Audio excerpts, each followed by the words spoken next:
Welcome to kids बच्चा TV. सारे बच्चे दादी के पास कहानी सुनने के लिए आ गए थे। दादी से कहानी सुनना सारे बच्चों को बहुत भाता था। सारे बच्चे जब भी आते तो एक साथ एक ही बात बोलते, हाँ हाँ मेरे प्यारे बच्चों, जरूर कहानी सुनाऊंगी तुम्हें। और मैं जानती हूँ तुम लोग कहानी सुनने मुझसे हर रोज आते हो। आज कहानी सुनाऊंगी मैं माखन चोरी और सखा भाव भगवान श्री कृष्ण का। श्री कृष्ण को माखन चोर कहा जाता है। वे केवल अपने घर का ही नहीं बल्कि पूरी गोपियों के घर से माखन चुराते थे। यह केवल भूख मिटाने के लिए नहीं था, बल्कि गोपियों के शुद्ध प्रेम को स्वीकार करने के लिए एक तरीका था। वे अपने सखाओं के साथ मिलकर एक मानव सीढ़ी बनाते थे और ऊंचाई पर टंगी मटकियों को फोड़ देते थे।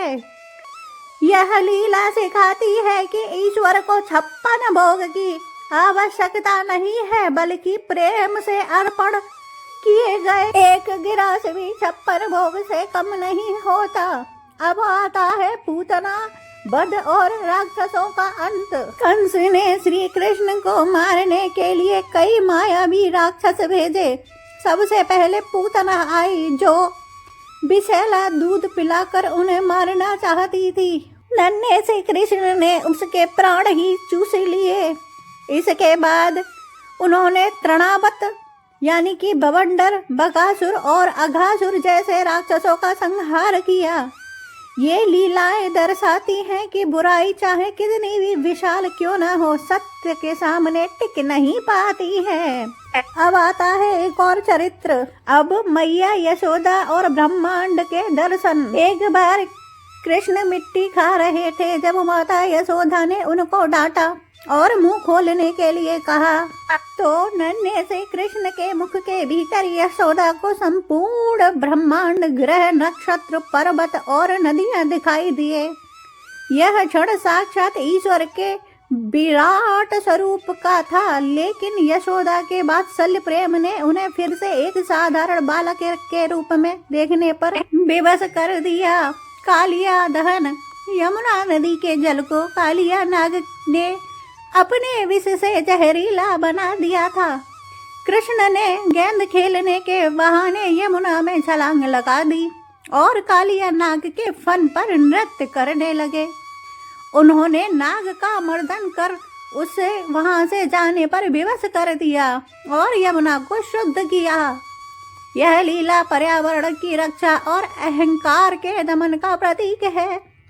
अब आता है एक और प्रसंग, गोवर्धन पर्वत धारण। जब इंद्र ने अपनी शक्ति के अहंकार में ब्रज पर मूसलाधार वर्षा की, 7 वर्षीय कृष्ण ने गोवर्धन पर्वत को अपनी छोटी उंगली पर उठा लिया। उन्होंने 7 दिनों तक पूरे ब्रजवासियों को सुरक्षा प्रदान की।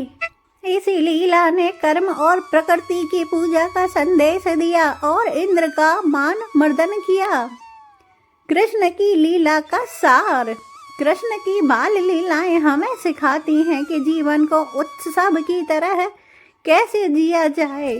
छोटे से श्री कृष्ण में जहाँ एक और नटखटपन है, वहीं दूसरी ओर असुरों का नाश करने वाली शक्ति भी है। वे एक ऐसे ईश्वर हैं जो भक्तों के साथ खेलते हैं, नाचते हैं और उनके प्रेम के बंधन में बंध जाते हैं। मैं मोरी मैंने माखन नहीं खायो। यह पक्ति श्री कृष्ण उस मासूम छल को दर्शाती है जिसने हजारों सालों से मनुष्य को ईश्वर के करीब लाया है।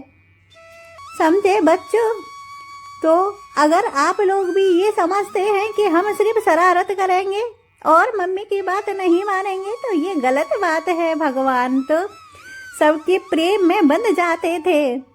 अगर आपको ये कहानी अच्छी लगी हो तो वीडियो को लाइक कर दो, चैनल सब्सक्राइब कर दो और बेल आइकन ऑल पे दबा दो। तब तक के लिए बाय बाय मेरे दोस्तों।